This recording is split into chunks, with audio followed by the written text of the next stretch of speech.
Hallelujah. Glory to God. Salamat sa iyong sakdulang biyaya.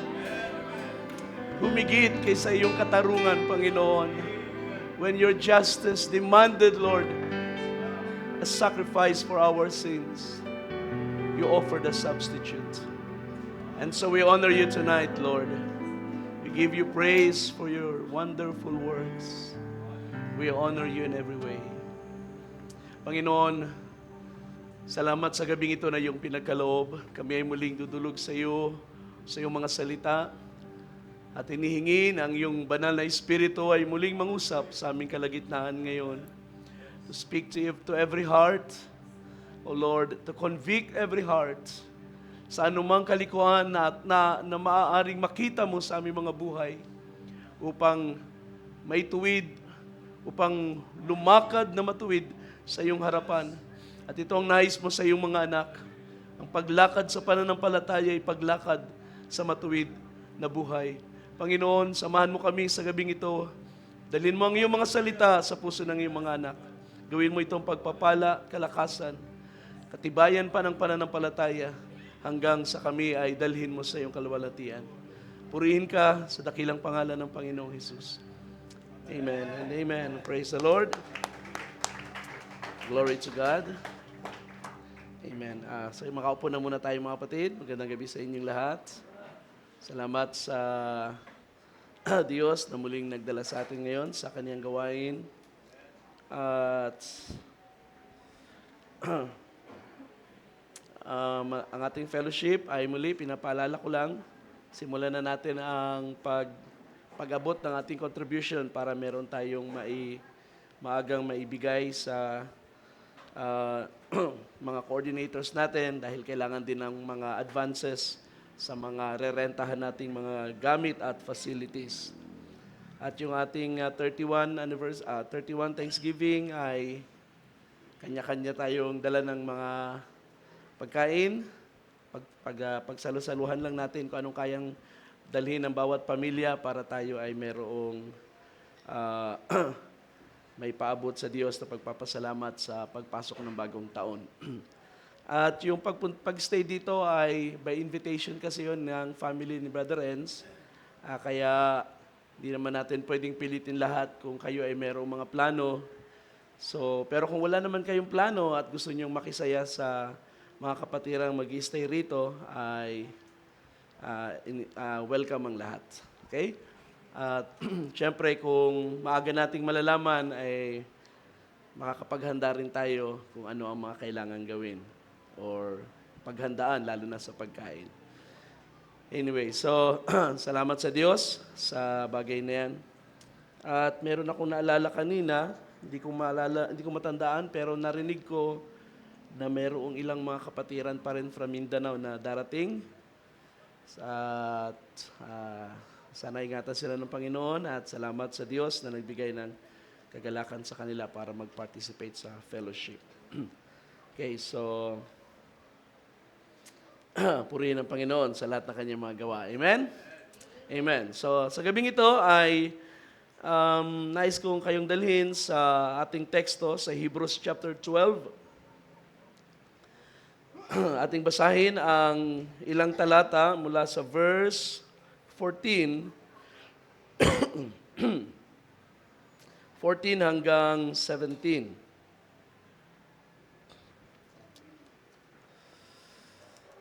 Okay, so sabi rito, pursue peace with all people and the holiness without which no one will see the Lord. See to it that no one comes short of the grace of God, that no root of bitterness springing up causes trouble, and by it many become defiled. That there be no sexually immoral or godless person like Esau, who sold his own birthright for a single meal.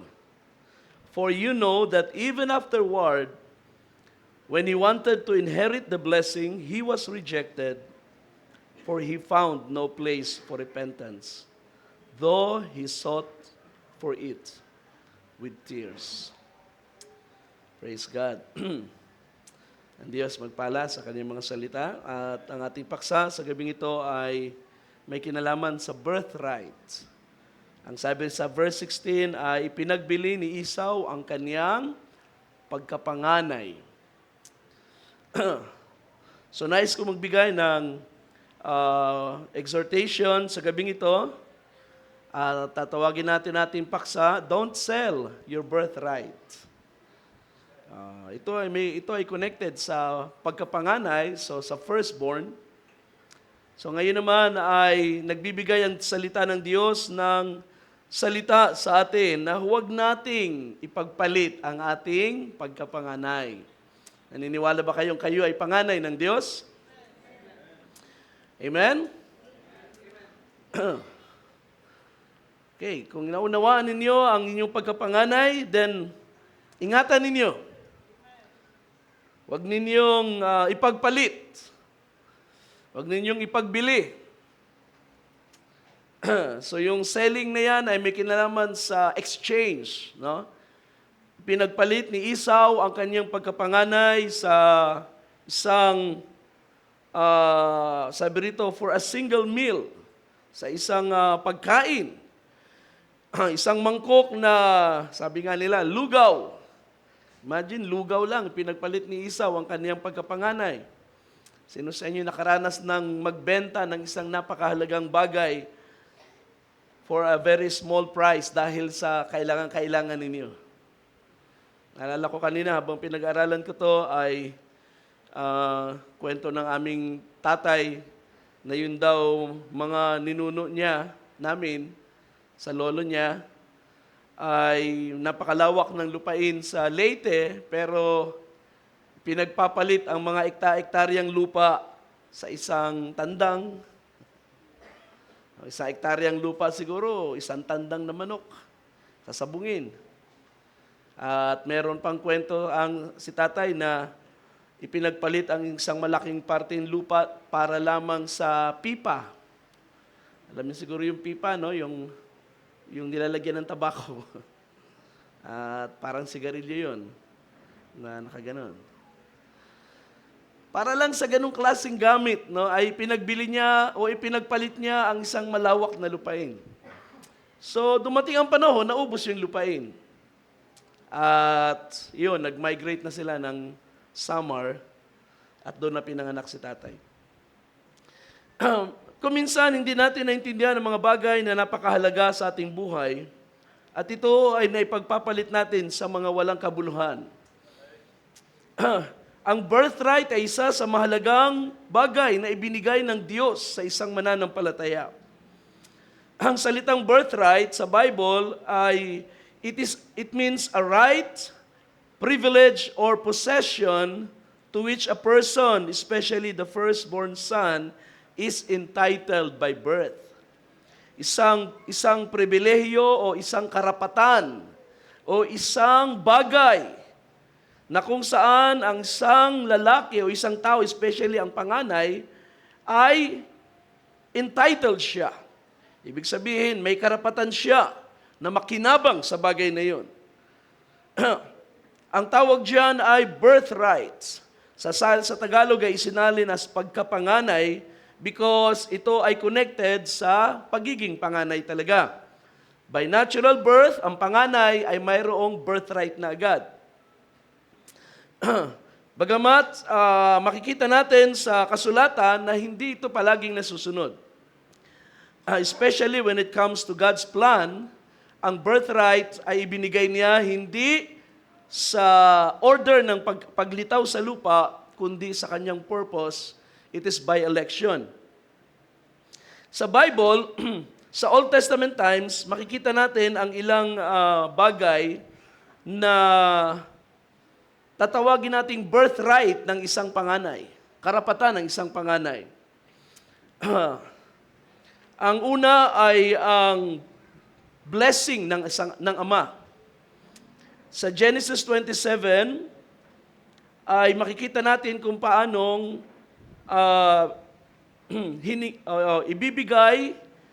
ibibigay ni Isaac ang kanyang blessing sa kanyang panganay na si Isaac. Si Esau. Matanda na si Isaac At sabi rito, malabo ng kanyang mata. Kaya sabi niya, anak, bibigay ko ang blessing sa iyo sapagkat maaaring malapit na akong mamatay. So gusto ko na mangako ka, manghuli ka ng isang maaaring tawag dyan, usa.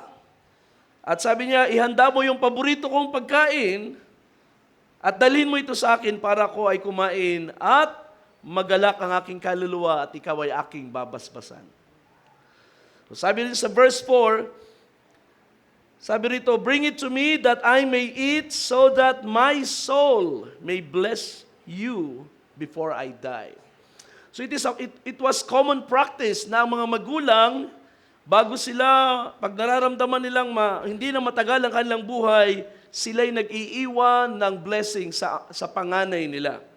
At yan ay pinractice sa family ni Abraham. At dito nga nakita natin kung paanong ito ginawa ni Isaac sa kaniyang anak. Of course, sa istorya dito, hindi kay Esau napunta ang blessing, kundi kay Jacob. Because makikita natin na sa istorya ng magkapatid, si Jacob si Esau na panganay ay walang interest or walang halaga sa kanya ang pagkapanganay niya.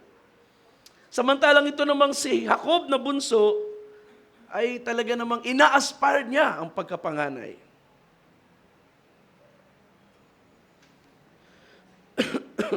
So babasahin natin ang mga talata mamaya, hopefully habang tayo nagpapatuloy. So ang unang karapatan ng panganay ay ang blessing ng ama.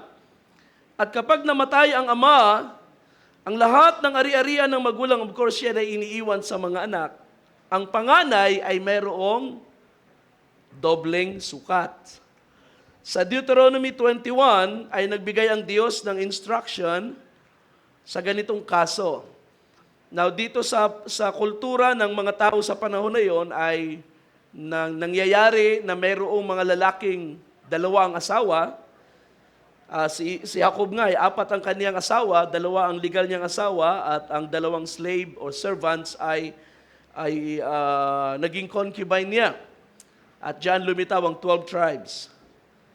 Sabi ng Panginoon sa Deuteronomy 21 verse 15, if a man has 2 wives, the one loved and the other unloved, and both the loved and the unloved have borne him sons, and the firstborn son belongs to the unloved. Then it shall be on the day that he wills what he owns as an inheritance to his sons, he is not allowed to treat the son of the loved wife as the firstborn, at the expense of the son of the unloved, who is the firstborn son. On the contrary, he shall acknowledge the firstborn, the son of the unloved wife, by giving him a double portion of everything that he owns. For he was the beginning of his strength, to him belongs the right of the firstborn. So kapag ganito ang nangyari, hindi porket mahal niya yung isang babae, doon niya ibibigay sa anak ang karapatan ng pagkapanganay. Samantalang bunso naman yung anak doon. Kahit hindi daw niya paborito yung isa, pero dahil yun ang nandun ang panganay niya, so by birthright, na andun sa lalaki, sa bata na yon, ang karapatan na magmana ng dobleng sukat. Sabi rito, he will acknowledge the firstborn by giving him a double portion. Dobleng sukat. Sa mga Pilipino, normal yung para hindi mag-away-away ang mga anak. Kung 10 hektarya yan at 10 anak, tigi 1 hektarya. Para walang inggitan, di ba? Pero sa Bible times, ay expected ng mga anak na mga magkakapatid na yung kuya nila ay magkakaroon ng 2 bahagi. Because that is the birthright. At yun nga ang dahilan kung bakit gustong-gusto ni Esau. Na bago dumating doon sa pagbibigay ng blessing, makuha niya ang pagkapanganay ng kanyang kuya para sa kanya mapunta ang birthright, ang karapatan. So yun ang pangalawa, double portion of inheritance. Ang pangatlo ay ang leadership or headship sa family. Ang halimbawa natin dito ay ang mga anak din ni Jacob. Si Ruben ang kaniyang panganay, pero ang birthright ay napunta kay Joseph. Sa 1 Chronicles chapter 5, basahin lang natin ang verse 1 and 2, sabi rito, "Now the sons of Reuben, the firstborn of Israel, for he was the firstborn, but because he defiled his father's bed, his birthright was given to the sons of Joseph, the son of Israel. So he is not enrolled or recorded in the genealogy according to the birthright." So may kasalanan si Ruben, itong kuya, may kasalanan siya. Dinumihan daw niya ang higaan ng kaniyang ama. Yung isang concubine kasi ni Jacob ay sinipingan ni Ruben. So nagalit si Jacob sa bagay na yon at kinuha niya o hindi niya ibinigay ang birthright ni Ruben at ito ay ibinigay sa dalawang anak ni Jose. At makikita natin ang sabi rito, hindi inirecord sa talaang lahi, no, sa genealogy ng family, ang pagkapanganay ay hindi ibinigay, hindi ibinilang kay Ruben. So in short, pag naalala ang records, ang accounting, pag pinag-usapan na ang genealogy, ang birthright ay napunta kay Jose. Na-miss ni Ruben ang privilege na ito dahil sa isang pagkakasala na kaniyang nagawa. At ang sabi ng verse 2, "Though Judah prevailed over his brothers, and from him came the leader, yet the birthright belonged to Joseph." So ito ay isang commentary patungkol sa naging role naman ni Jose. Ni Judah. Si Judah ay, sabi rito, he prevailed over his brothers. Ibig sabihin, siya ay nagtagumpay sa ibabaw ng kanyang mga kapatid. Meron siyang ginawang very, very courageous. At dahil dito siya ay naging leader ng family. Sabi rito, from him came the leaders. So, may dalawang bagay na nawala kay Ruben. Yung double portion at yung leadership. Di ba? Because of his sinful act, dahil sa kanyang pagkakasala, sa isang kasalanan na kanyang ginawa, na-miss niya ang dalawang bagay na napakahalaga. Kanina tinitingnan ko ang mapa ng 12 tribes of Israel. Kung meron kayo sa inyong Bible, ang 12 tribes of Israel, makikita niyo doon na ang property ni Ruben ay napakaliit. Yung sukat ng lupa na napunta sa kanya ay maliit lang.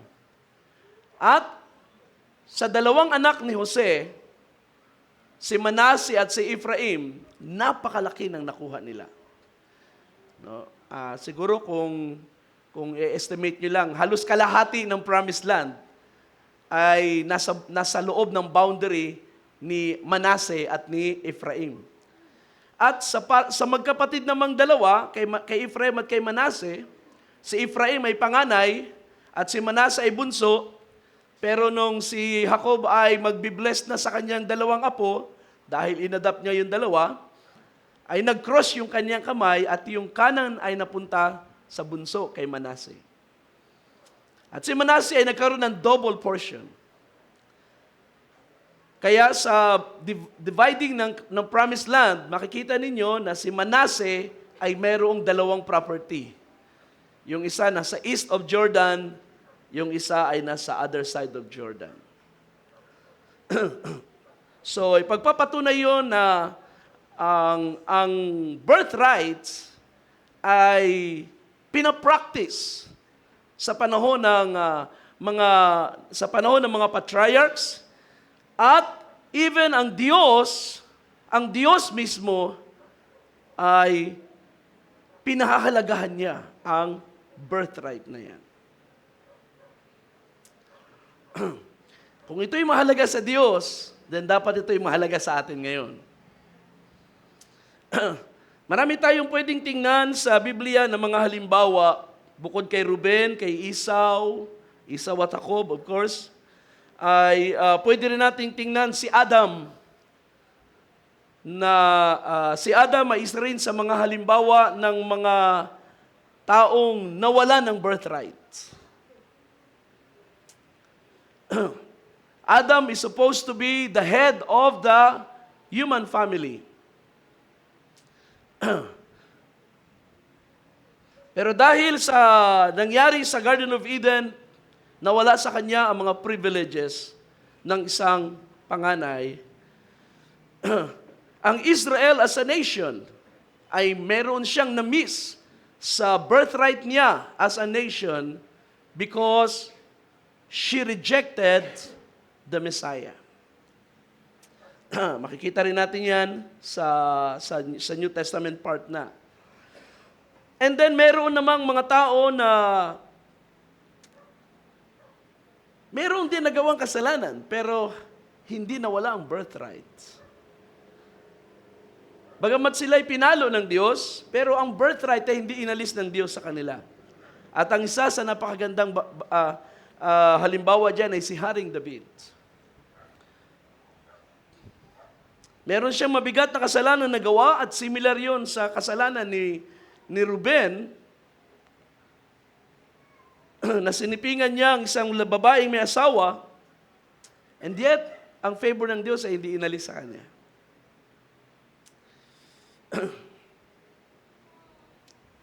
And then there are men in the Bible who fought for their birthrights. Si Jacob, pinaglaban niya ang pagkapanganay, bagamat hindi siya panganay, but he desired the birthright to the point na dinaya niya ang kanyang kapatid. At pinahintulot ng Diyos na makuha ni Jacob ang birthright.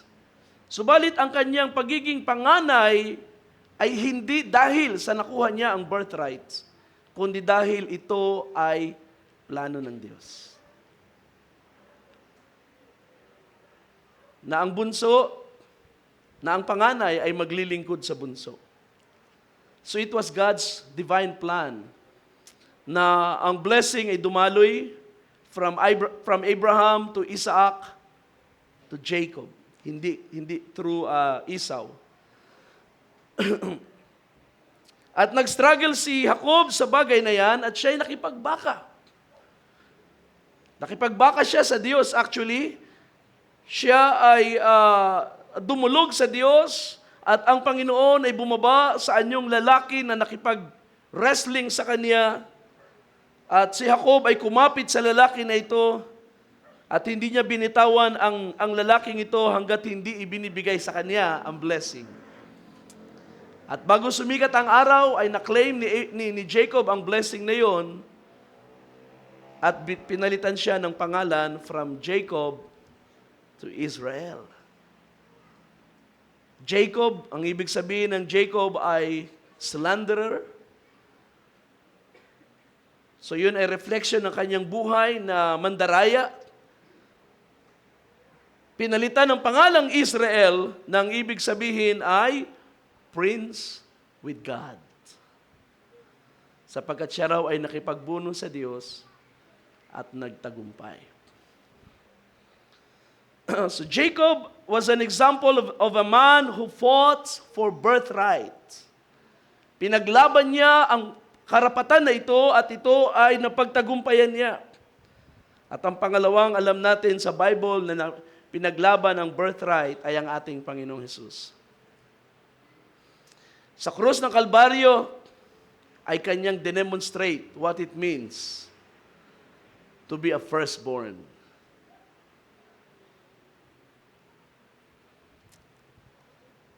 Pero ang pakikipagbaka ni Jesus sa pagkapanganay ay hindi sa krus, sapagkat ang krus ay demonstration na ng kanyang pagiging panganay na mananagumpay. Ang pakikipagbaka niya sa birthright ay sa panahon ng temptation. Pagkatapos niyang mabaptize sa Jordan, siya ay nag-ayuno ng 40 days, and after ng ayuno niya, ay dumating ang Diablo, si Satanas, at siya'y tinukso. At doon ay tinukso ang anak ng Diyos kung siya ba ay tunay na anak ng Diyos. At nakita natin na ang ating Panginoon ay nagtagumpay. Kaya napakahalaga sa mga mananampalataya ang bagay na ito. Bilang mga Kristiyano, binigyan din tayo ng birthright. Meron tayong mga privileges as sons and daughters of God. At ito'y mahalagang maunawaan natin. Sa bagay na ito ay meron lang tayong maobserbahang dalawang bagay. Ang mga una ay mga Kristiyanong hindi nila alam na meron silang birthright. At pangalawa ay yung mga alam nilang may birthright sila, pero hindi nila ito pinahahalagahan. So establish natin ang bagay na yan, mga kapatid. And I hope and I pray na kung maunawaan natin ito, ay magkaroon tayo ng resolve.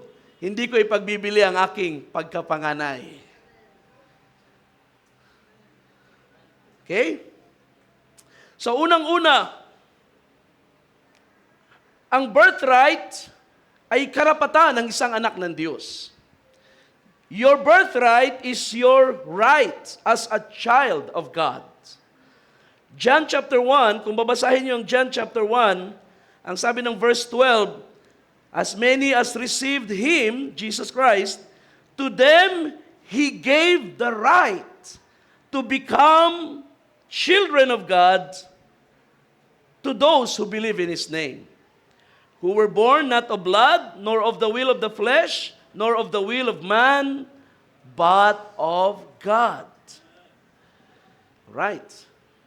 Sino raw ang mga taong ito na binigyan ng karapatan? Sila na sumampalataya sa pangalan ni Jesus. Sumampalataya kay Kristo. Ano ang ibinigay sa kanila? Karapatan na maging anak ng Diyos. The right to become children of God. Anong ibig sabihin nitong the right to become children of God? Dati ba tayo hindi anak ng Diyos? At ngayon tayo ay anak ng Diyos na?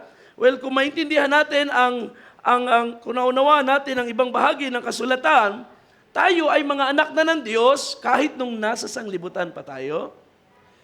Subalit tayo ay nasa ilalim ng mga elemento ng sanglibutan. We were under the elements of this world. Ibig sabihin, nasa ilalim tayo ng impluensya ng kasalanan, nasa ilalim tayo ng kapangyarihan ng Diablo. We were practically slaves.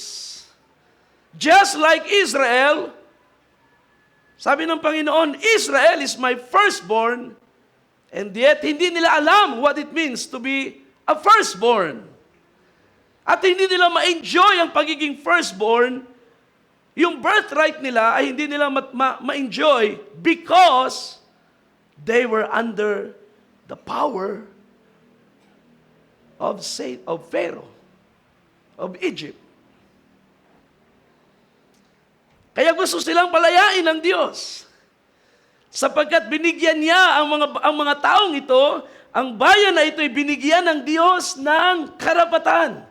Pero hindi nila ma-practice at ma-enjoy ang karapatan na yun. Kailan lang nila unti-unting naranasan ang kanilang mga karapatan bilang anak ng Diyos?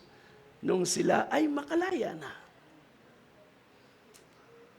Ganon din naman tayo. Nung tayo ay sumampalataya kay Kristo, tumalikod sa sanglibutan, tayo ngayon ay nakalaya sa kapangyarihan ng kadiliman. Kay Kristo, binigyan tayo ng Diyos ng karapatan bilang anak ng Diyos. So napakahalaga ng bagay na ito, mga kapatid. Ang ating mga karapatan bilang anak ng Diyos ay hindi labas, ay hindi natin makakamtan hiwalay kay Kristo. Wala tayong karapatan bilang anak ng Diyos labas kay Jesus Christ. Amen. Kay Kristo, tayo ipinanganak sa kalooban ng Diyos. Hindi tayo pinanganak sa laman at dugo. Kay Kristo, hindi tayo pinanganak sa kalooban ng tao, kundi sa kalooban ng Diyos. So, ibig sabihin, ang iyong karapatan bilang child of God, kalooban niya ng Diyos sa buhay mo. Amen. Ang karapatan na ito, ang salitang right dito ay from the Greek word exousia. At ang exousia, it means authority, privilege, legal privilege or right. So, ang salitang exousia ay nagpapakita ng isang legal matter. It is a legal matter. It is a legal right. So, ibig sabihin, ito ay bound by law, supported by the law. Katulad yan ng mga bata. Kapag may mga lalaki na tinatakasan ng kanilang responsibilidad sa mga bata na inanak nila dahil sa kapilyuhan, na buntis ang girlfriend, pagkatapos tinatakasan nila, pwede silang habulin ng batas. Because yung bata na yon ay merong legal rights para suportahan nung nag-anak sa kanya. Di ba? So yun ay nasa ilalim ng batas. Hindi lang batas ng tao, kundi batas ng Diyos. Kung ikaw ay Kristiyano, tapos tatakas ka ng ganitong mga bagay, dalawang batas ang iyong sinusuway. Batas ng tao, pati batas ng Diyos. So kung ikaw ngayon ay anak ng Diyos, paano tayo ngayon anak ng Diyos? Sapagkat tayo nagsisampalataya kay Kristo. We are now identified as sons and daughters of God in Christ. Kaya ngayon tayo ay na kay Kristo, mayroon na tayong karapatan ng anak ng Diyos. You can actually claim your rights as a child of God. Mapapansin ninyo nang si Jesus ay nasa lupa, He was always teaching people to have faith in God and to have relationship with God. At sa kanyang mga pagtuturo ay ini-establish niya ang relasyon between the believer and God. Na ang mga taong ito ay hindi lang basta maniwala sa Diyos, kundi kilalanin nila na ang Diyos ay Ama nila. Bakit ito mahalaga, mga kapatid? Sapagkat ang tao ay pwedeng lumapit sa Diyos bilang Creator God ang Diyos. At pwede siyang humingi sa Diyos bilang pagkilala sa Diyos na lumikha sa Kanya. Pero iba ang karapatan ng anak ng Diyos. At yun ang tinuturo ni Jesus sa mga disciples niya. Kaya nga sa panalangin, tinuro niya, sa ganitong paraan kayo manalangin. Our Father who art in heaven. Kilalanin niyo ang Diyos ay Ama. Because when you call on God as Father, you establish a relationship.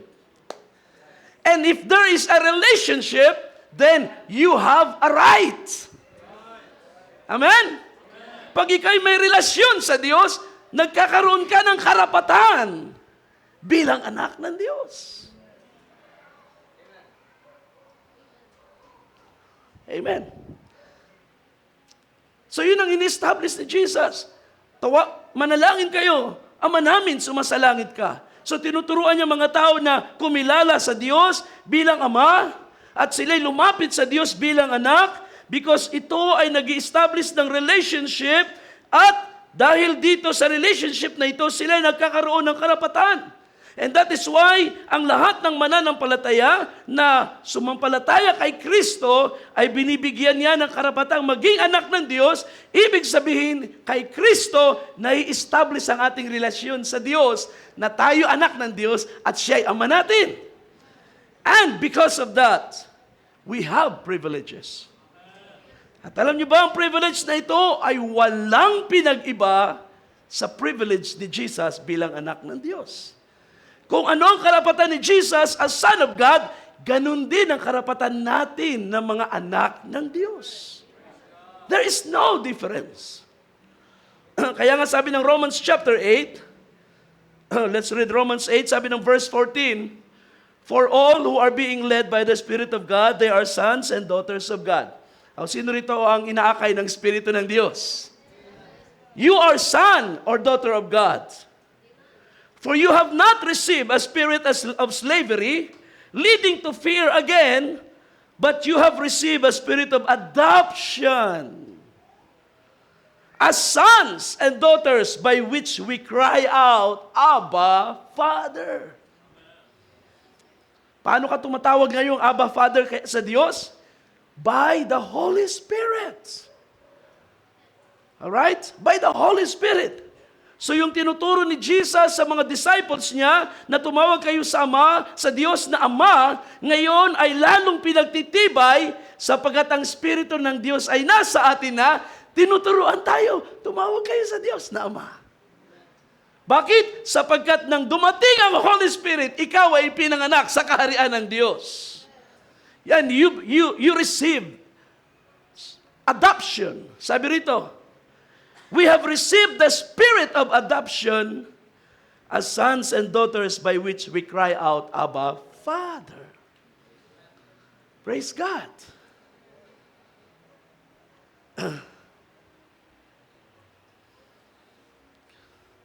There was a time sa buhay ng isang tao, kapag hindi pa niya kilala ang Diyos, marami siyang tawag sa Diyos. Pero ang isang mahalagang tawag, pagtawag sa Diyos na Ama ay parang nakakahiya. Because kapag alam mo ang tao ay may kasalanan sa harap ng Diyos, pag alam niyang siya ay may kasalanan sa harap ng Diyos, ay napakahirap i-establish ang relasyon sa Diyos. Naalala niyo yung prodigal son na sa parable ni Jesus? Anong sabi niya? Babalik ako sa aking ama, pero sasabihin ko sa kanya, Ama, hindi na ako karapat-dapat na tawaging anak. Ibilang mo na lang ako sa mga alipin. Hindi na siya nag-expect na siya'y tawaging anak. Nahihiya siya sa kanyang kasalanan. Salamat na lang sapagkat mas malawak ang pag-ibig ng kanyang ama. Na kahit gaano kabigat ang kasalanan na nagawa ng prodigal son na yon, ay natakpan yon ng pag-ibig ng ama. At hindi lang siya basta niyakap, ibinalik siya sa kanyang orihinal na posisyon at pinarangalan sa bahay. Itinuring pa rin siyang anak. Praise God. Kaya tayo ngayon ay tumanggap ng spirito ng pagkukupkup. Kaya ngayon sa pamagitan ng Holy Spirit, we cry out, Abba, Father. At sabi ng verse 16, the Spirit Himself testifies with our spirit that we are children of God. Ang Spirito mismo ay nagpapatutuo kasama ng ating espiritu na tayo'y mga anak ng Diyos. What does that mean, mga kapatid? Ang pagtawag mo sa Diyos na Ama ay hindi lamang dahil sa may nagsabi sa iyo, tumawag ka sa kanyang Ama. Nalalaman mo sa espiritu mo na ikaw ay anak ng Diyos. So ito ay hindi lang isang ritual. Alam nyo, maraming mga taong ginagamit ang the Lord's Prayer. Mula sa mga pari, hanggang sa mga naniniwala sa mga agimat, hanggang sa kung sino-sino mga mangkukulam, mga barang, ay gumagamit ng Ama namin. Pero ang paggamit nila ng Ama namin ay walang relasyon. Ginagamit lang nila yon sapagkat iniisip nila na may kapangyarihan doon sa dasal na yon.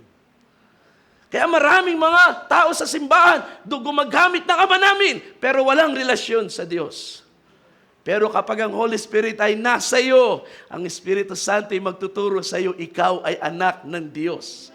Then ang pagtawag mo sa Diyos Ama ay hindi lamang dahil sa naniniwala kang may bisa yung prayer, but because you know you are a child of God. Hallelujah! That is why hindi ka nahihiyang tumawag sa Diyos Ama. Purihin ka. Luwalhatiin ka sa buhay ko. It's a personal knowledge. And if children, kung kayo nga ay mga anak, if children, anong kasunod doon? Heirs also. Tagapagmana. Heirs of God and fellow heirs with Christ. Tagapagmana ng Diyos at kasamang tagapagmana kay Kristo. If indeed we suffer with Him so that we may also be glorified together with Him. So, anong makikita nyo ritong salita? Di ba? Yung fellow heir. Pag sinabing fellow heir, you have the same inheritance. Di ba? Nung tinalakay natin ang title, ang topic na fellow heir, ay nabanggit ko na hindi common practice sa mga tao ang mag-share ng inheritance. But of course, nangyayari pa rin yan. Sometimes, ang isang pamilya ay merong business na iniwan ng magulang na namatay at ito'y iniiwan niya sa kanyang 2 anak. Yung isang property, yung isang sabihin natin, beach property, iniwan sa isang anak. Yung isang business sa probinsya, iniwan sa isang anak. And then yung isang business sa Maynila ay iniwan sa 2 anak. No, kapag ito iniwan sa 2 anak, yung 2 bata na yon ay joint heir. Sila ay fellow heir. Okay? Pero sila lang ang fellow heir. Yung ibang kapatid nila ay merong separate na mana. Hindi sila ka-fellow heir. Ang tinatawag lang na joint heir ay kung sila ay shared sa inheritance. Now, tingnan ninyo ang ginawa ng Diyos sa atin. Ginawa tayong tagapagmana ng Diyos. Pero ang mana natin ay hindi hiwalay kay Kristo. Kung ano meron si Kristo, ipinapamana ng Diyos sa atin. So yun ang ibig sabihin ng joint heir. Kaya kung ano ang karapatan ni Kristo, ni Jesus bilang anak ng Diyos, nung siya'y nasa lupa, karapatan ko rin bilang anak ng Diyos. Kung anong privilege ko na humingi ng tulong sa Ama, na humingi ng saklolo sa Ama, privilege ni Jesus bilang Son of God, privilege ko rin bilang Son of God. There is no difference. Yun ang ibig sabihin ng bagay nito. Kaya nga si Jesus, sabi niya sa kanyang iglesia sa Revelation, ang magtagumpay ay pagkakalooban kong lumuklok kasama ko sa aking trono. Hallelujah! Hindi ba napakagandang isipin na sa mga overcomer na church, hindi ang Diyos naghanda ng separate na trono. Bibigyan ko kayo ng trono sa langit, pero ang trono ko ay akin lang, pero meron kayong sariling trono. Hindi yan joint heir. Pero sabi ni Jesus, pagkakalooban ko kayo ng karapatang lumuklok kasama ko. Praise God. Bakit tayo binibigyan niya ng ganong privilege? Lumuklok kasama niya sa kanyang luklukan. Ibig sabihin, ang kapangyarihan o ang karapatan, ang authority ni Jesus para maghari ay isinishare niya sa kanyang mga believer. Kabahagi tayo. Bakit ganun ang promise sa mga believers? Because we have the birthright. That's the truth. We have the same birthright. Ang lahat ng sumampalataya sa Kanya ay pinagkalooban niya ng karapatang maging anak ng Diyos. Oh my. I pray na makapture natin sa ating espiritu ang truth na yan, mga kapatid. Yan ay napakalaking bagay. At kaya nga sinasabi ko na maraming mga mananampalataya, hindi nila naiintindihan ang kanilang privileges bilang anak ng Diyos. Maraming mga taong nasa loob ng church kapag manalangin, parang Katoliko pa rin. Pag manalangin ay parang mga tao pa rin sa labas na walang pag-asa. Kapag sila ay dumaan sa problema, Panginoon, ano mangyayari sa buhay ko? Parang wala pa rin relasyon sa Diyos. Pag sila ay may dumating sa mga crisis, biglang karamdaman, ang panic natin ay para pa rin tayong unbeliever. Hindi natin alam kung paanong tumayo sa salita ng Diyos. Yan yung sinasabi natin na hindi natin naintindihan ang ating karapatan bilang anak ng Diyos.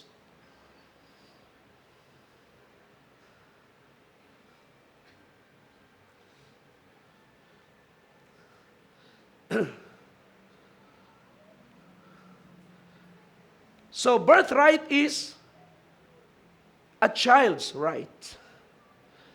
Karapatan ng isang anak. Specifically, anak ng Diyos. Ito ang karapatang binigay niya sa church. Ito ang karapatang isinishare ni Kristo sa kaniyang iglesia. That's why the church will reign with Christ. Maghahari ang iglesia kasama ni Kristo.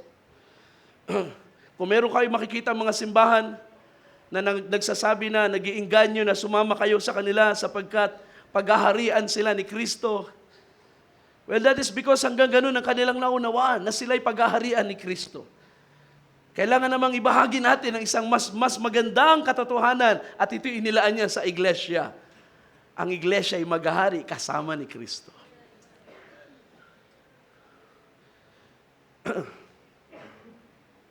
So, kung ang birthright ay karapatan mo bilang anak ng Diyos, kapag ipinagbili mo ang iyong birthright, it means you are despising your sonship. When you sell your birthright, it means you despise your sonship. Binabaliwala mo ang iyong relasyon sa Diyos, ang iyong pagiging anak ng Diyos. Kapag ibinibenta mo ang iyong karapatan bilang panganay, ang iyong pagkapanganay, it means binabaliwala mo ang favor ng Diyos na ibinigay sa iyo.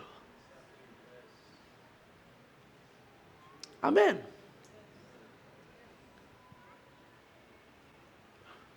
Tayo ay naging panganay, hindi dahil sa tayo ay nauna sa ibabaw ng lupa. Tayo'y panganay sapagkat ang Diyos ang nag-decide na tayo'y panganay. He chose us before the foundation of the world. Natingnan yung kalagayan ng iglesia at ng Israel. Iba ang Israel, iba ang iglesia. Pero bago lumitaw ang church, ang Israel, ang bayan ng Diyos ay tinawag na panganay. So how come na pagdating sa church, tayo ay tinatawag ding panganay? Sapagkat ang mga privileges ng Israel na ibinigay ng Diyos sa kanila ay dinispise nila. Binaliwala nila. Kaya ang mga privileges na yon ay napunta sa Gentile church. So hindi tayo nauna kaya tayo panganay, kundi ang Diyos sa kaniyang biyaya ay pinili kayo para magmana ng mga bagay na ito. Therefore, to sell that birthright is to despise the favor of God. At yan ang pagkakamali ni Esau. Binaliwala niya ang kanyang pagkapanganay. Dahil, sabi niya, nagugutom na ako. Puntahan ninyo ang Genesis 25. Ang sabi sa verse 3, Esau said to Jacob, "Please let me have a mouthful of that red stuff there, for I am exhausted." And therefore he was called Edom by name. But Jacob said, "First, sell me your birthright." Bago kita pakainin, ipagbili mo muna sa akin ang iyong pagkapanganay. Esau said, "Look, I am about to die. So of what use then is the birthright to me?" And Jacob said, "First swear to me." So he swore an oath to him and sold his birthright to Jacob. Then Jacob gave Esau bread and lentils too, and he ate and drank and got up and went on his way. So Esau despised his birthright. Nakita niyo? Ganon binaliwala ni Esau ang favor ng Diyos bilang panganay.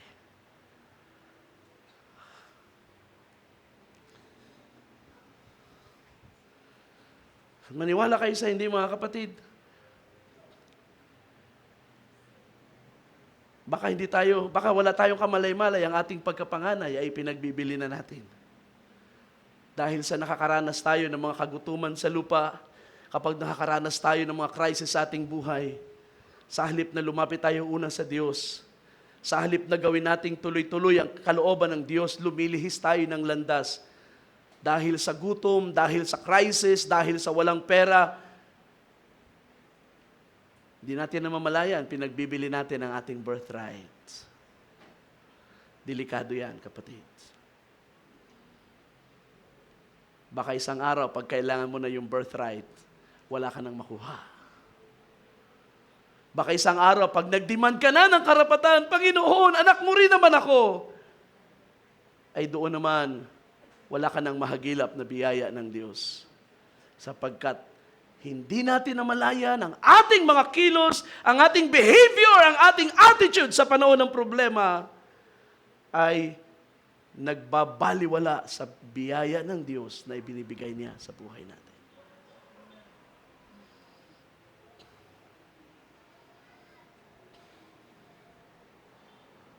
Don't sell your birthright. Pahalagahan ninyo ang inyong pagkapanganay. Ang pagiging anak ng Diyos ay pahalagahan ninyo. Huwag ninyong baliwalain dahil lang kayo ay napapaligiran ng mga unbeliever, ng mga kamag-anak, ay okay nang tumagay, okay nang manigarilyo, okay nang gumawa ng mga kasalanan. No! Tumayo kayo bilang anak ng Diyos. Kahit saang lugar, kahit anong crisis ng buhay. Stand for your birthright. Kahit ikamatay mo ang birthright na yan, ang Diyos, hallelujah, hanggat may plano sa iyo, hindi ka pababayaan. It is only Esau's fear na walang halaga ang birthright kasi mamamatay na siya. Yan ang principle ng isang unbeliever. Anong saysay maglingkod sa Diyos kung mamamatay di lang ako? That is the principle of the world. Anong saysay mag-church kung ako rin naman ay walang trabaho? Mawawalan ako ng trabaho pag dumalo sa fellowship. Yan ay prinsipyo ng mga unbeliever. Ang pagiging anak ng Diyos mo ay hindi dahil sa kakayanan ng tao, kundi dahil may Diyos na tumawag sa iyo. May Diyos na gumawa sa buhay mo. Kung siya nga ay Diyos sa buhay mo, hayaan mong patunahin ng Diyos na siya ay Diyos sa buhay mo. Tayuan mo kanyang salita. Let God be God. Hallelujah. Yun ang nais ng Diyos na makita sa ating buhay. Pangalawang bagay about this birthright. Your birthright is your access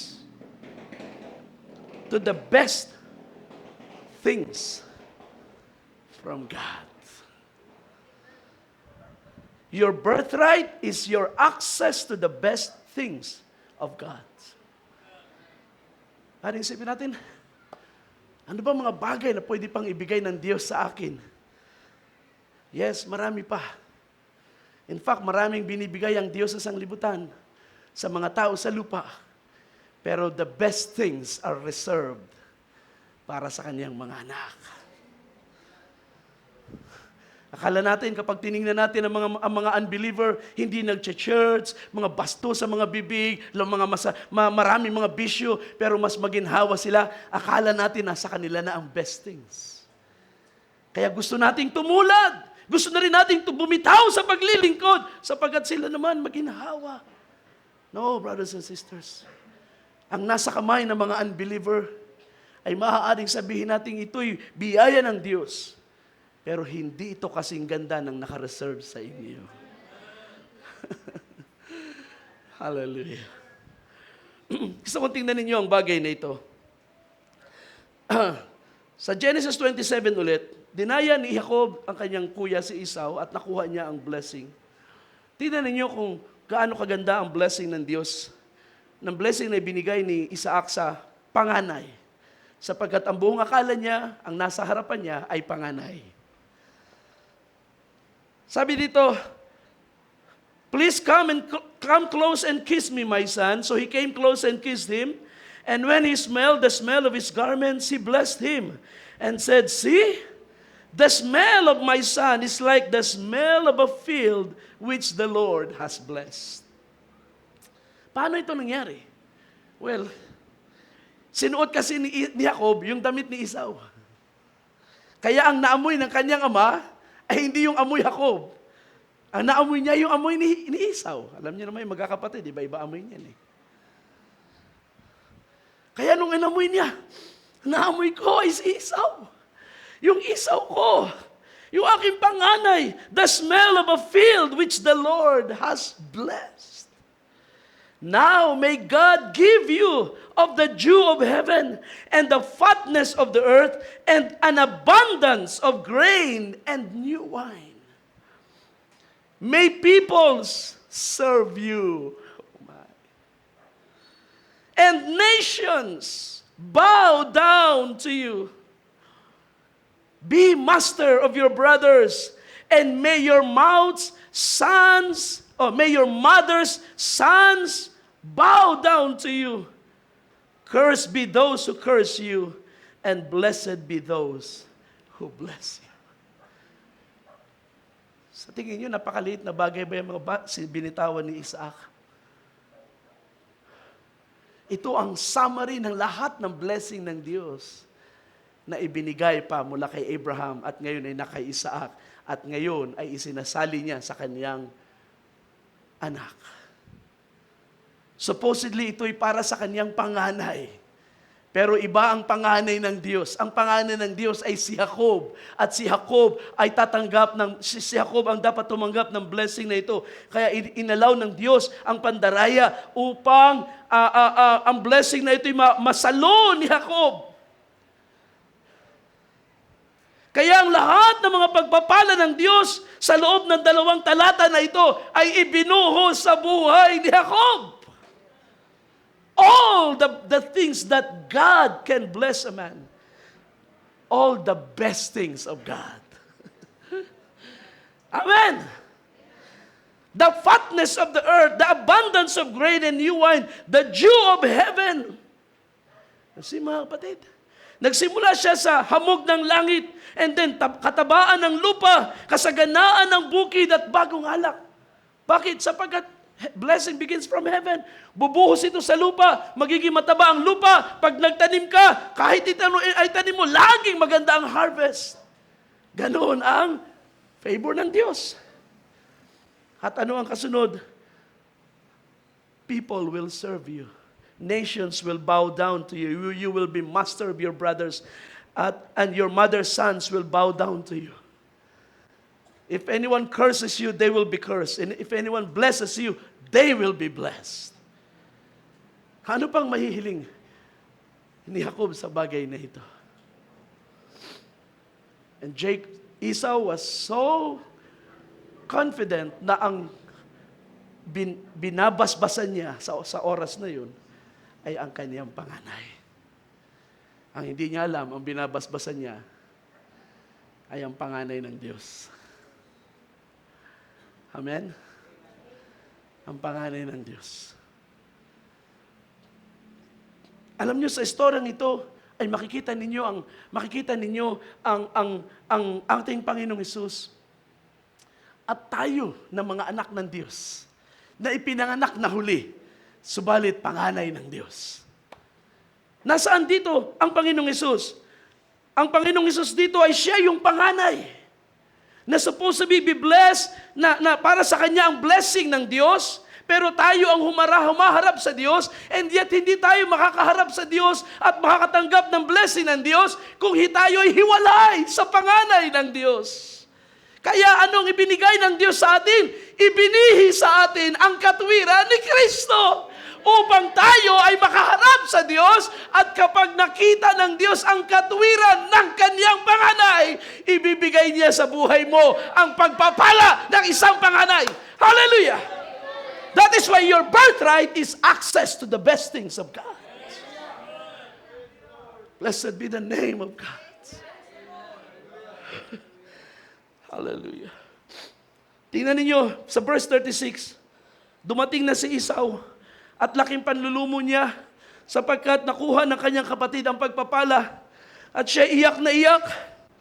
Anong sabi sa 36?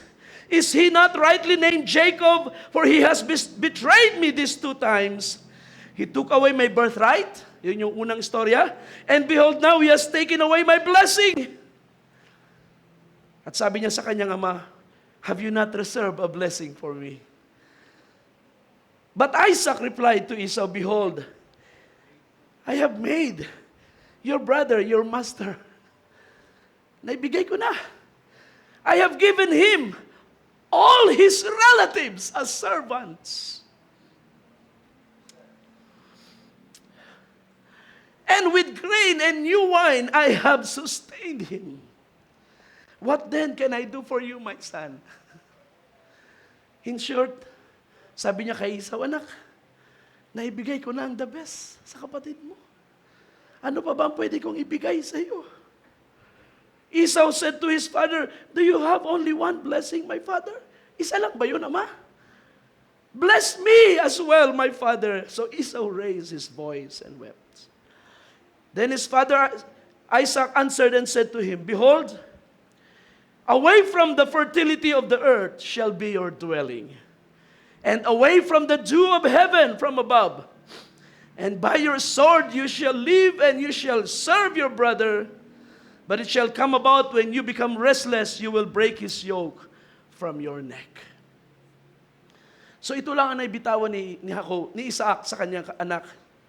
Sabi niya, ang buhay mo ay malayo sa hamog ng langit. Malayo sa matabang lupa. Sa tabak ka mabubuhay at paglilingkuran mo ang iyong kapatid. And the best thing na maibibigay ko sa iyo, anak, ay ikaw ay magre-rebelde at kakalas sa paglilingkod sa iyong kapatid. That's the only thing that Esau can have. All the best things have been given to God's firstborn, Jacob.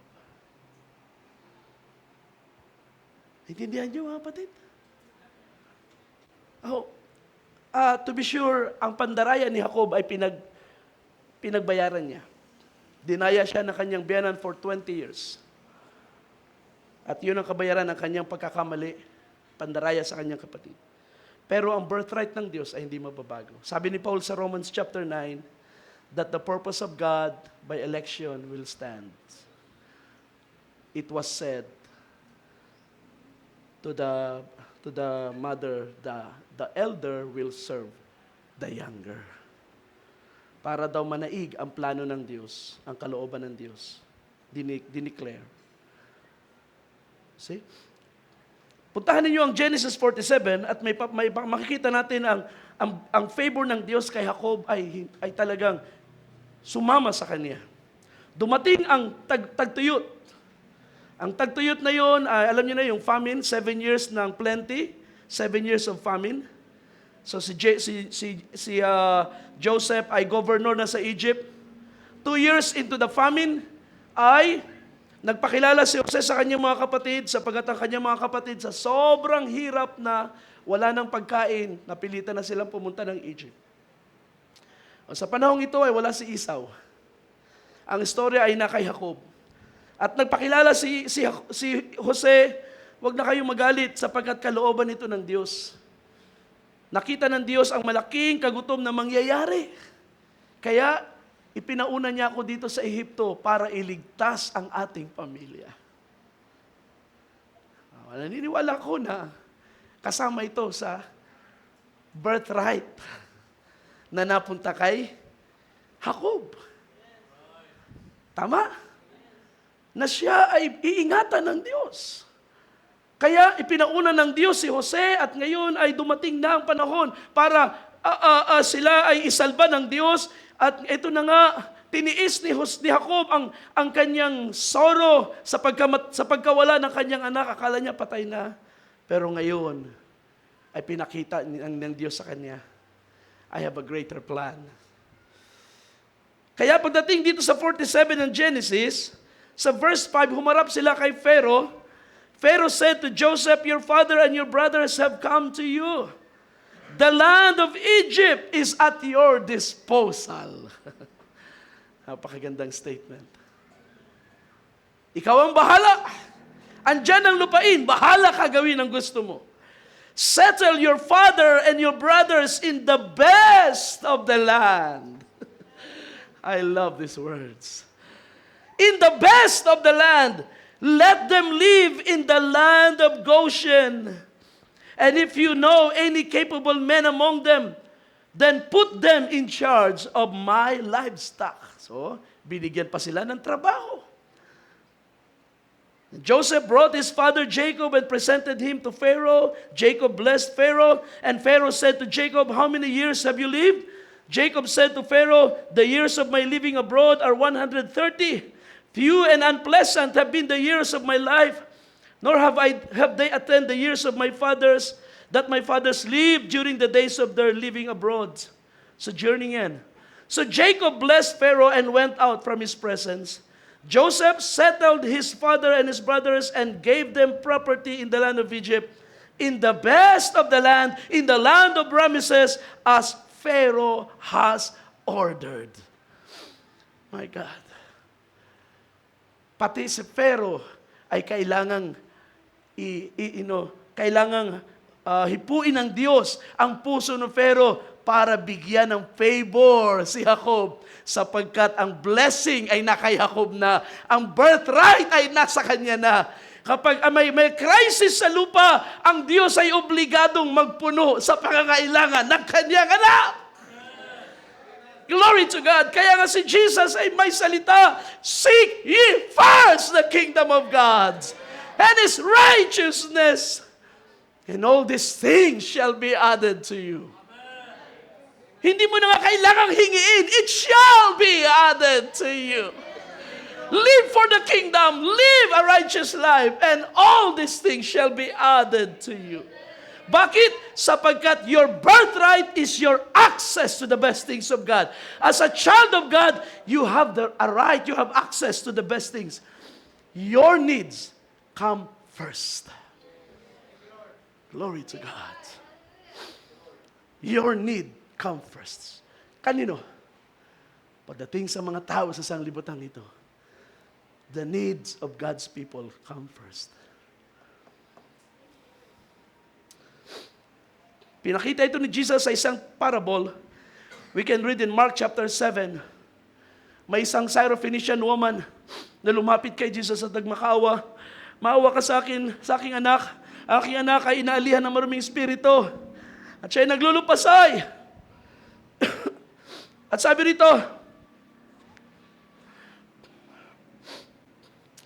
rito sa verse 26, the woman was a Gentile of Syrophoenician descent, and she repeatedly asked him to cast the demon out of her daughter. And he was saying to her, let the children be satisfied first, for it is not good to take the children's bread and throw it to the dogs.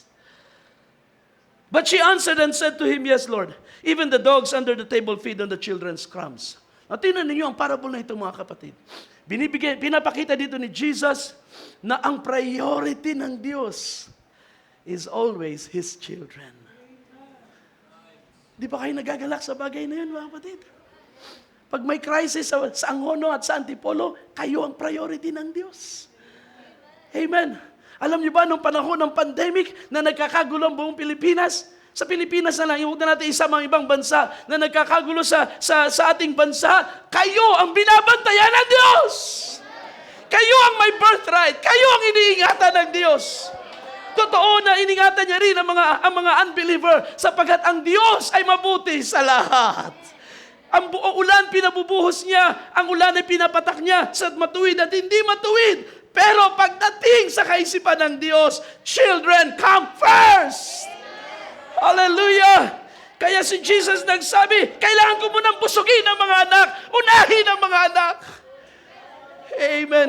Kaya sabi ng Syrophoenician woman, kahit man aso kami, nanlilimos din kami ng mga mumo. Yes. But you see, hindi mumong ibinibigay sa atin ng Diyos. Tayo ang priority niya.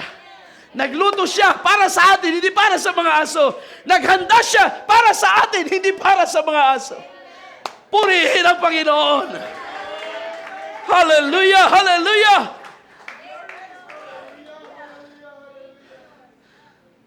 Kaya kung mahalaga sa Diyos ang birthright na yan, pahalagahan natin. Ingatan natin. Huwag nating maliitin ang ating pagiging Kristiyano. Huwag nating maliitin ang pagiging anak ng Diyos. Ipagsigawan natin. God has reserved the best of the land for us. Kaya nga, I think sa book of Proverbs yata yun, God has reserved the wealth of the wicked for the just. Inihanda ng Diyos ang kayamanan ng mga liko para sa mga matutuwid. See? It doesn't come the way we want it, but it happens, mga kapatid. It just happens. Kaya, paano natin binibenta ang ating mga karapatan, ang ating pagkapanganay? Kapag dinidespise natin ang pagiging anak ng Diyos. Una, pag dinispise natin ang Son of God. Israel despised the Son of God. They rejected the Son of God. Kaya sabi ni Paul sa Romans chapter 9, umiiyak siya para sa kanyang bayan. Sabi niya, I could wish na ako na lang ang sinumpa kapalit ng aking mga kababayan. Sapagkat I testify na sila ay talagang maningas sa Diyos. Pero somehow, mali hindi nila nalalaman na unawaan. At dahil dito, na-miss nila ang napakaraming mga opportunities. Ano sabi ni Paul sa Romans 9? Sabi niya rito sa verse 3, I could wish that I myself were accursed, separated from Christ for the sake of my countrymen, my kinsmen according to the flesh, who are Israelites, to whom belongs the adoption. Ang pagiging anak ng Diyos. To whom belong the adoption as sons and daughters, and the glory, and the covenants, and the giving of the law, and the temple service, and the promises. Napakarami palang na-miss ng Israel. Whose are the fathers, and from whom is the Christ according to the flesh, who is over all, God blessed forever. Sa kanila ang mga magulang, maging ang Kristo ay lumitaw sa mundo, sa laman, sa pamagitan nila. Ganun kalami ang kanilang mga opportunities, ang kanilang privileges. They miss it because they rejected the Son of God. Kaya ang mga taong hindi na tumatalikod sa Panginoon, akala nyo they have the best life. No. They have a short life. They have a temporary joy. They have a temporary excitement. Naalala ko yung panahon ng Opium War. There was a part of history sa Asia, especially sa China, the Opium War. Alam nyo, kinonquer ng British Empire ang China sa pamagitan ng pagbebenta ng opium. At ang mga Chinese, wala silang kamalay-malay na conquer sila ng Great Britain. At sila ay na-addict sa opium. Hanggang sa nag-import ng opium sapagkat ang population ay addicted sa opium. At wala nang ginawa ang mga citizens, especially mga kalalakihan, kundi maghit-hit ng opium na yan. At sila'y nag-i-enjoy. Wala silang kamalay-malay, kinoconquer sila ng kalaban. Ganyan ang nangyayari sa mga tao sa sanglibutan. Nakikita natin ang enjoyment nila sa kalayawan. The pleasures of life, the lust of the flesh, the lust of the eyes. They're enjoying everything in this world. Hindi nila alam, they are conquered. They are a conquered people. Sila'y nasa ilalim ng kapangyarihan ng kadiliman. We don't have the same pleasure. But it doesn't matter because we are free. Amen? It doesn't matter sapagkat tayo pinalaya na ng Panginoon. Minsan na tayo naging alipin at ngayong nakalaya tayo, hindi na natin gugustuhin bumalik sa pagkaalipin na yan. We have been set free. Hallelujah. Now, may mga Israelites na gustong bumalik sa Egypt, pero hindi ako. And I hope hindi tayo ang gustong bumalik sa Egypt sapagkat alam natin ang Egypt, maraming kasiyahan, but it's still bondage. There is a better place for us. Amen. So, ganyan ang pagbebenta ng karapatan ng anak ng Diyos. Unang pag-reject kay Kristo ay pagbaliwala sa birthright. Ang pag-despise sa pangalan ng Panginoon, pagbibigay ng dungis sa pangalan ng Panginoon sa pamagitan ng kalayawan. Nabalikan natin ang teksto natin sa Hebrews 12. Sabi rito, sa verse 15 na lamang, see to it that no one comes short of the grace of God, that no root of bitterness springing up cause trouble, and by it many become defiled, that there be no sexually immoral or godless person like Esau. So you see? So dito nagbigay ng warning si Paul. In fact, ang sabi niya sa verse 14, pursue peace to all people, with all people, and the holiness. Pagsikapan natin ang kapayapaan at ang kabanalan. And then, bigla siyang pumasok sa negative side na sabi niya, see to it, bantayan ninyo, na walang mahuhulog sa biyaya ng Diyos. Let's pursue holiness. Let's pursue peace. And let's make sure na walang mahulog sa biyaya ng Diyos. Anong ibig sabihin na mahulog sa biyaya ng Diyos? Yung pagkatapos mong matikman ng kabutihan ng Diyos, ang masarap na gawa ng Diyos, pagkatapos ay mabigo natin ang biyaya ng Diyos. Sayangin natin ang biyaya ng Diyos. Sa panong paraan? Yun yung verse 15 at 16 na nagsasabi rito. Yung mga bitterness na yan, yung na nagde-defile sa marami, at yung mga immorality sa buhay, at yung godlessness. Pag sinabing godless, ito'y naglalarawan ng mga taong walang kinikilalang Diyos o walang sinusunod na mga utos ng Diyos. They do not subscribe, they do not submit to the commandments, to the words of God. See to it na walang ganito mga tao sa ating buhay, sa ating kalagitnaan. Maaaring sabi natin, pag sinabi natin immorals, fornicators, adulterers, maaaring sabi natin, we see them as mga tao na nasa labas, but of course it can happen inside. Kaya kapag may mga kalikuan, kailangan itong i-renounce, pagsisihan, at hindi maging practice. Sapagkat ang pagpapatuloy sa kalikuan na yan ay pagiging godless. Pag-despise sa biyaya ng Diyos. Naririnig mo every Sunday ang salita, kinukonvict ka ng Espiritu, and yet hindi mo binibitawan ang kalikuan na yan. That is godlessness. At anong paglalarawan dyan?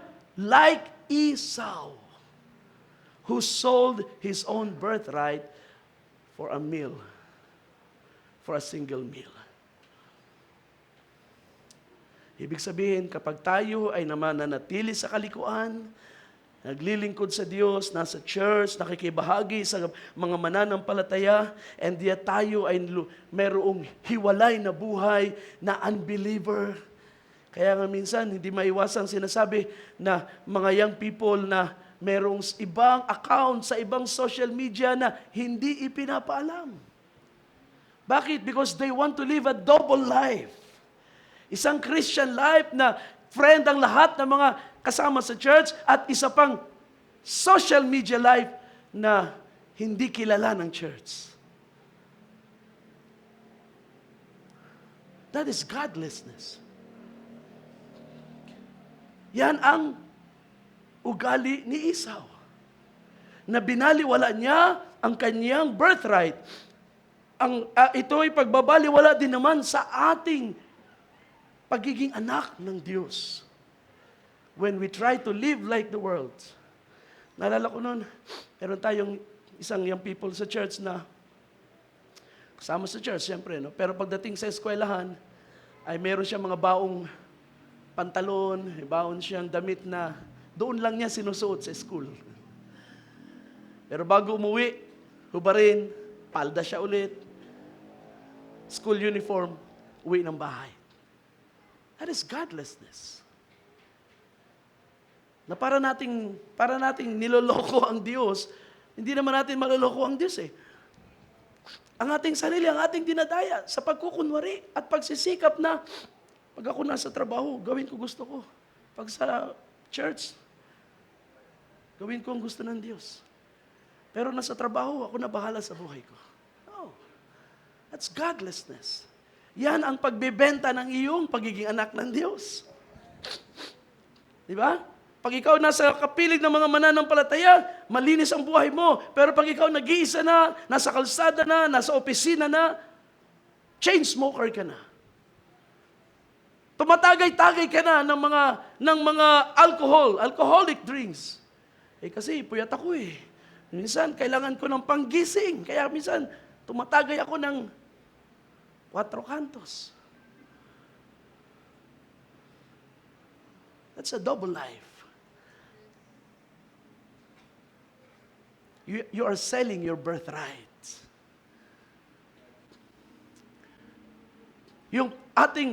Marami tayong pwedeng gawin, mga kapatid. It's all about sinful activities na hindi natin sinusurrender sa Diyos. Ibang bagay kasi yung tayo nahulog sa pagkakasala o nagawa natin ng mali at tayo ay na-convict at nagsisi. Pero yung nagiging habit at nagiging practice natin to the point na we live as another life na hiwalay sa ating Christian life, tayo ay nagsisell out ng ating birthright. We are despising the goodness of the Lord. We are despising the favor of God. At ano ang delikado sa bagay na ito? You may lose your birthright. Sapagkat yun ang nangyari kay Esau. For a single meal, he sold his own birthright. At alam nyo ba, ang pagsisell ng birthright ay hindi kailangan mangyari ng one time. Kung minsan ito'y paunti-unti lang.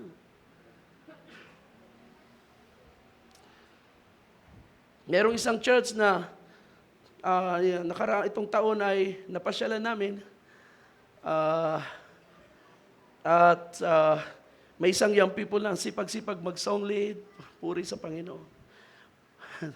Kwento ng kanyang pastor, pagkatapos ng fellowship,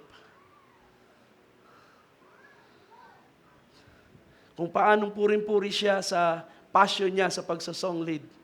Pagkatapos naman ng fellowship, dinia siya ng pastor niya.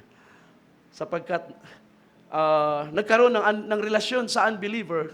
At nung siya'y sinaway ng kanyang pastor at pinayuhan kung anong dapat gawin, pinili niya yung kanyang girlfriend kaysa makinig sa advice ng kanyang pastor. Minsan nakala natin ito'y maliliit na mga bagay. Pero ang ganitong mga attitude ay pag-despise sa ating birthright. Pagbaliwala sa favor ng Diyos na ibinigay sa atin. Pag yan ay hindi natuwid, isang araw, hindi niyan dadalo, tatamarin ng dumalo. Isang araw, mananamlay na yan sa pananalangin, mananamlay na yan sa ganito. Sabi ng isang pastor, meron din akong song leader, sabi niya, sa panahon na siya ay nagsasong leader, talaga namang maganda ang kanyang paglilingkod sa Panginoon. Pero may nagpayo sa kanya, hindi mo naman kailangan lagi maging song leader, i-pursue mo rin ang iyong passion. Ayun, nag-pursue na kanyang passion. Pinabayaan ang paglilingkod sa Diyos. Hindi lang natigil mag-song lead, pati ang pag-church ay pinitawan na niya. Siyempre, maganda ang karir niya. Pero at the expense of serving God. Selling his birthright.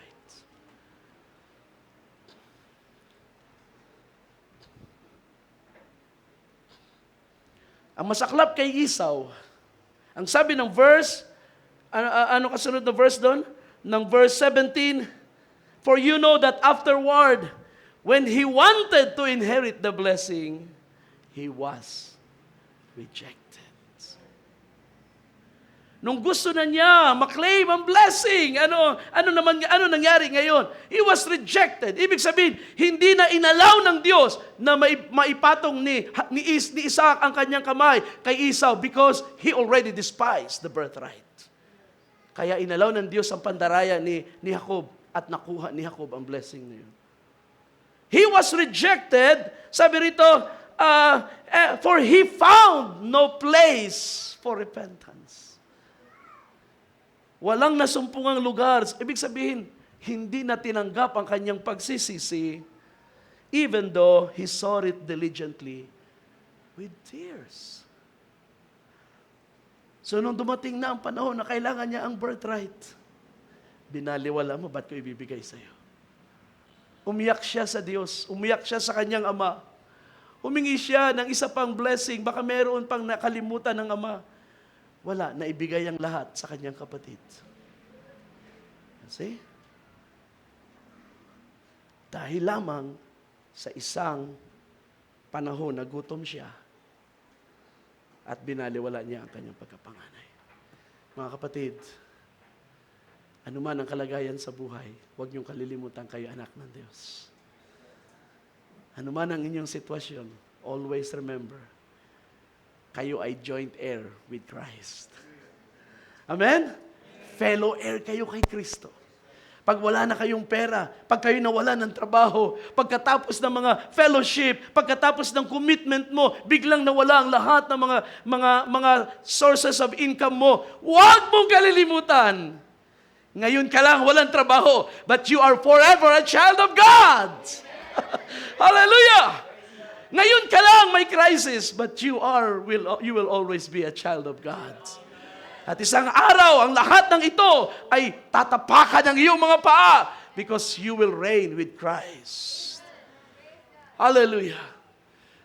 At yun ang bagay na napakahalaga sa atin, mga kapatid. Kaya nga si Paul ay nag-warning, no, don't play with your birthright. Huwag ninyong paglaro ang inyong birthright. Huwag niyo isanla man lang. Sanla ko na lang. Di ko na may bebenta, isanla ko na lang. No. Stay with it. God has a plan for your life.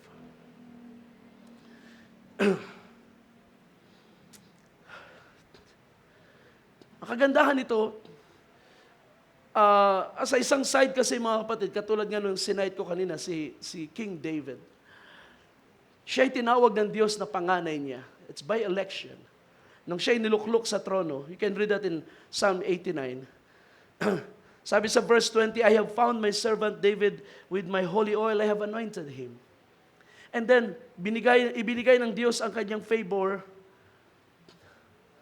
Sabi niya, with whom my hand will be established, my arm also will strengthen him. The enemy will not deceive him, nor will the sons of wickedness afflict him. I will crush his adversaries before him and strike those who hate him. My faithfulness and my favor will be with him, and in my name his horn will be exalted. I will place his hand on the sea and his right hand on the rivers. He will call to me, you are my Father, my God, and the rock of my salvation. I will also make him my firstborn, the highest of the kings of the earth. I will maintain my favor for him forever, and my covenant shall be confirmed to him. You know, kung titingnan ninyo ang mga salita na ito ng Diyos, ito ay labis-labis. Sukdulang biyaya ito, mga kapatid. Para sa isang katulad ni David, na later on in his life ay gagawa ng isang napakaruming bagay.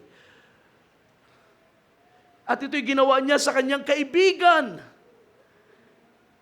At ito'y ginawa niya sa Diyos mismo. Ang kanyang pakikiapid ay dungis sa pangalan ng Panginoon. Dungis sa authority na ibinigay, sa kingship na ipinagkatiwala ng Diyos sa kanya. And yet, God cannot back out of His word. Ang Diyos hindi aatras sa kanyang salita. Dineclare na niya, my favor will be with him forever. Of course, pinarusahan ng Diyos si David. Ang kanyang pagkakasala ay pinalo ng Diyos at sinaktan ng Diyos ang bunga ng kanilang pagkakasala. At marami pang nangyari sa pamilya ni David. Pero nakita ninyo, hindi nawala ang favor ng Diyos sa buhay niya. Pero kailangan din natin makita na bagamat si David nakagawa ng isang napakalaking crime, hindi siya nabuhay sa ganoong kasalanan. It was an event, isang nakakalungkot na event sa buhay niya. Pero he turned back to God. He turned back to God. Hindi siya nanatili sa kalikuan. Bumalik siya sa Diyos na mayroong pagsisisi, na mayroong pagpapakumbaba. You can read in Psalm 51 na pinakita niya ang kanyang crushed heart na sabi niya, nasaktan ko ang Diyos. I have offended my God. And the only way na ako'y makakalaya sa guilt na ito ay kung ang Diyos mismo ang maghuhugas ng aking puso. Ganun ang kanyang pagsisisi. At ang biyaya ng Diyos ay hindi inalis sa kanya. But see, mga kapatid, hindi natin pwedeng gawing excuse yung nangyari kay David, kay Haring David, para sabihin, siguro naman kung magkamali ako ngayon, papatawad ako ng Diyos. Hindi ako tatalikuran ng Diyos. That is the thing. Why would you even think na pwede mong gawin yun dahil nangyari sa ibang servant of God? Because you never know. Kaya nga sabi ni Paul, see to it that no man falls short of the grace of God. Sapagkat hindi natin alam na kung tayo'y pumasok sa ganoong pagbabaliwala sa birthright, mag-close ang biyaya sa buhay mo. Na kapag ikaw ay umiyak na, wala nang lugar para sa pagsisisi. Kaya sabi ni Paul, see to it that no man comes short of the grace of God. Anong dapat natin gawin? Tayo na yung nasa biyaya ngayon. Let's make a commitment, Panginoon. Iingatan ko ang aking pagkapanganay. Pahahalagahan ko ang pribilehiyo na ibinigay mo sa akin. Na ako'y makalapit sa iyo anytime, ng aking mga pangangailangan ay tutugunan at pupunuan mo. Pero hindi ko babaliwalain ito. Hindi ko mamaliitin at hindi ko ipag-iyayabang at hindi ako magiging mapupuno ng pride to the point na ang masasayang ang biyaya mo sa aking buhay. Iingatan ko ang pagiging anak ng Diyos. Yun ang ginawa ng ating Panginoon. Nung siya ay tinukso ng dyablo ng 3 ulit, iningatan niya ang kanyang pagiging anak ng Diyos. Sabi ng dyablo, ikaw talaga anak ka ng Diyos, gawin mong tinapay ang bato na yan. At ang sabi ng anak ng Diyos, hindi lang sa tinapay nabubuhay ang tao, kundi sa bawat salitang lumalabas sa bibig ng Diyos. At ang ating Panginoon ay nagtagumpay. Ibig sabihin, magtatagumpay rin tayo, mga kapatid. Kung meron tayong pagpapahalaga sa biyaya ng Diyos na dumating sa ating buhay, ingatan natin yan. At alam niyo ba, ang isa pang bagay na maganda rito, wala na akong oras, pero sabi ng Hebrews 12, makikita ninyo na pagkatapos bigyan ng warning na huwag maging godless man like Esau who sold his birthright. Pagdating sa baba, ang sabi ni Paul, for we have come into Mount Zion. At ang Mount Zion na nagsisimbolize ng assembly of the church of the firstborn. Kaya wag daw nating sayangin ang biyaya sapagkat nang tayo inabot ng biyaya ng Diyos, hindi ka dinala sa bundok na makulimlim, na kumikidlat at kumukulog, which is Mount Sinai. Dinala ka ng Panginoon sa church of the firstborn. Ito yung lugar para sa iyo. Yung privilege na nasa iyo ay naaangkop na maging bahagi ka ng iglesia ng mga panganay.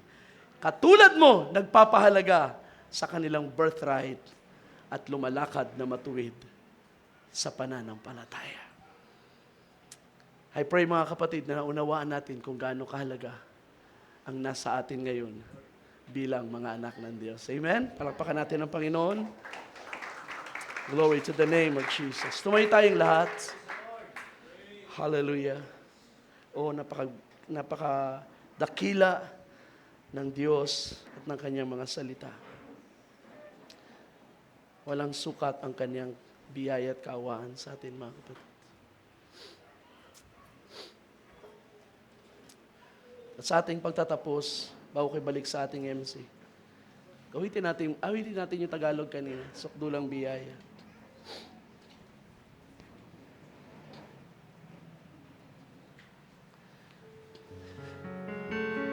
Tulad ngayon, pumasok na naman tayo sa Christmas season. And many of us, matagal na kayong naturuan, why we don't practice these kinds of holidays. Madaling maka-attract ang Christmas. In fact, kahit mga atheists, they celebrate Christmas for the spirit of Christmas, but not for Christ.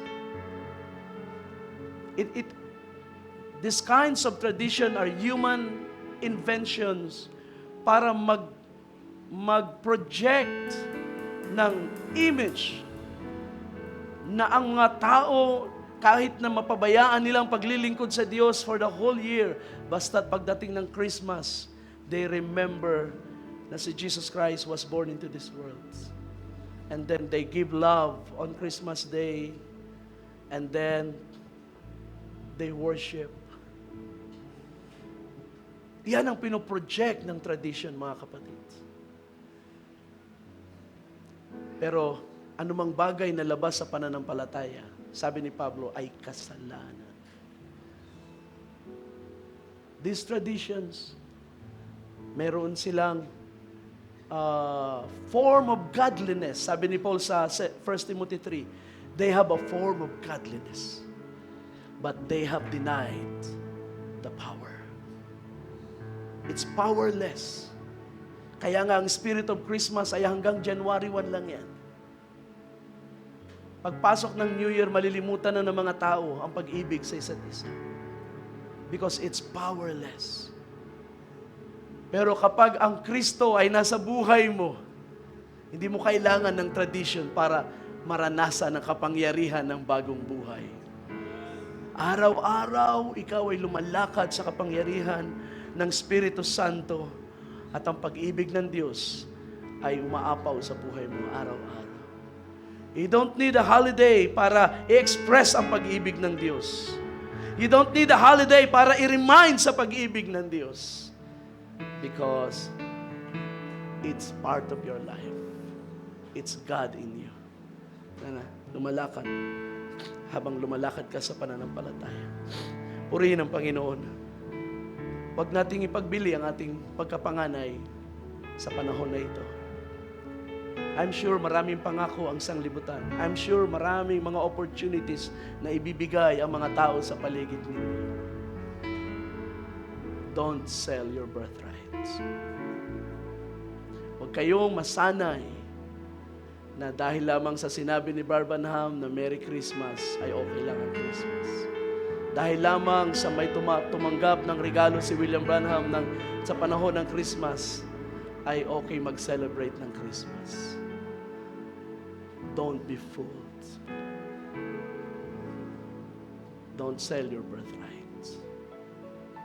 I'm sure marami kayong makikita mga Christians, even message believers, na may mga symbols ng Christmas sa panahon ito. Makikita niyo yan sa social media. At I encourage you mga kapatid, don't sell out your birthright. Manatili tayo sa salita ng Diyos. Tumayo lang tayo kung ano ang sinasabi ng salita ng Diyos. Let's have this commitment, mga kapatid, bago tayo magtapos. Na tayo lalakad sa kalooban ng Panginoon, iingatan ang ating pagiging anak ng Diyos no matter what happens. Awitin natin ang chorus. O Diyos ng katarungan at katwiran ng kahit minsan